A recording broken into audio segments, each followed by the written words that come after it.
다음 총선은 어떻게 전망하십니까? 의미가 없습니다 지금. 전망하는 것이. 그러니까 이런 거거든요. 사실 그 예전에 제가 정치를 시작할 때 2011년 12월에 이명박 정부가 인기가 떨어지니까 그때 이명박 대통령께서 네. 사실 자리를 내준 거죠. 박근혜 비대위원장에게.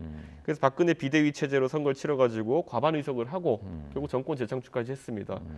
그게 보통 지금까지 보수 정당에서의 통상적인 경로였어요. 네. 만약 현 지도부가 절대 안 되겠다, 그리고 대통령 인기가 떨어진다, 그러면 다음에 다른 노선을 가질 수 있도록 길을 열어주는 게 원래 그랬거든요.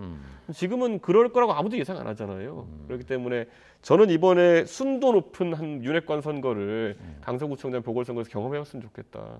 저는 그런 생각입니다.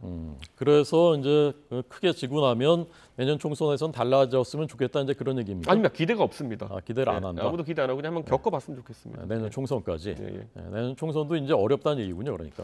뭐 그러니까 이런 거잖아요. 바뀌지 않을 게 거의 확실하기 때문에 네. 어렵다 이렇게 얘기하는 거죠. 예. 수도권은 뭐 더더욱 그렇고요. 수도권이 의석이 128개인데 네. 전체 지역구의 절반이 넘는데 예. 수도권에 지면은 절대 과반 못합니다. 네. 예. 한동훈 장관은 어떻게 이번 총선에 차출될 거라고 생각하십니까? 그건 뭐 본인의 선택이고요. 저는 사실 이런 생각을 합니다. 그 제가 애들 그 중학생들 수학 가르치는 일을 계속 해왔었는데요. 네, 그 네. 교육봉사단체를 하면서 예. 이게 있습니다. 그 기대치를 낮춘다는 게 저희 아이들한테 얼마나 무서운 일인지를 사람들이 알아야 되거든요. 우리가 예전에는 연립방정식이나 이런 걸 가르치면서 뭐 소금물 퍼센트 계산하는 문제도 내고 학교 시험에 이랬다가 요즘 안 나옵니다.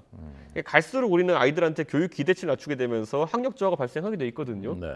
마찬가지로 지금 보수 정당이 가장 황당한 건 뭐냐면 제가 정치를 처음 시작했을 때 네, 네. 2011년 이때쯤에는요. 과반을 안 하면은 큰일이 나는 것처럼 선거에 임했어요. 근데 지금은 어떻게 되어 있냐면요. 한 100석만 해도 된다는 생각이 팽배해 있어요. 예. 그러니까 이런 거 자체 기대치를 스스로 낮춰가면서 그냥 다운그레이드 하는 거거든요. 근데 저는 이런 인식 자체가 도대체 집권을 하고 싶은 의지가 있는 정당이냐.